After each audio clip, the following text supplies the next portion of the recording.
It started with a static-laced voice over a forgotten radio.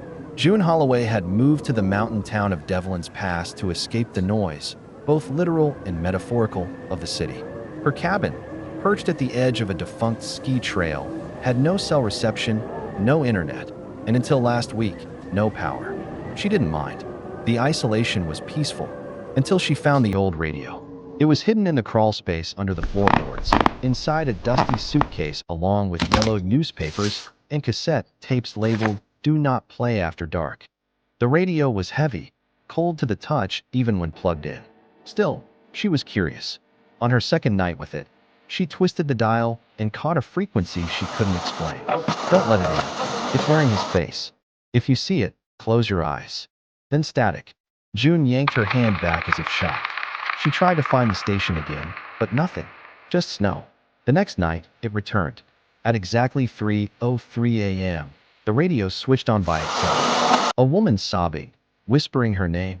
June. Please, please don't open the door. I did. I shouldn't have. A knock followed. Not from the radio, but from the front door of the cabin. She didn't move. She didn't breathe. The knocking stopped after 7 raps. She never went to the door. In the morning, she found long, black scratch marks around the frame, as though something had climbed out of the doorframe itself rather than knocked on it. The days grew colder. The messages more specific. Names, places, events she hadn't told anyone. One night, the voice on the radio wept and said, "You don't have much time left. It knows you can hear us. It's copying you now." She stared at her reflection in the window. For a moment, her reflection didn't move. Then it smiled. On the 7th day, the radio broadcast changed. It wasn't static anymore. It was a live transmission, her voice, but distorted, slower, whispering a nursery rhyme she hadn't heard since childhood. Hush now, eyes to the floor, knock knock knock. Who's at the door?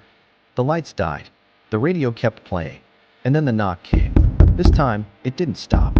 3 short, 3 long, 3 short. Morse code for SOS. She turned up the volume on the radio. The voice whispered, "Don't look outside. Don't look at its face." She couldn't help it. She looked.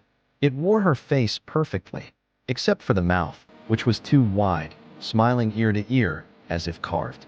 It waved at her, then mimicked her own terrified expression, mouth open in a silent scream. It pointed to the door. Then it began peeling the skin from its face, revealing nothing underneath.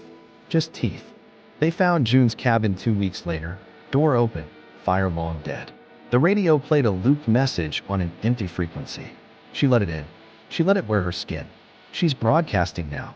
At night, hikers claim they can hear her voice through the static of their walkie-talkies. Don't look at its face. It looks like me now.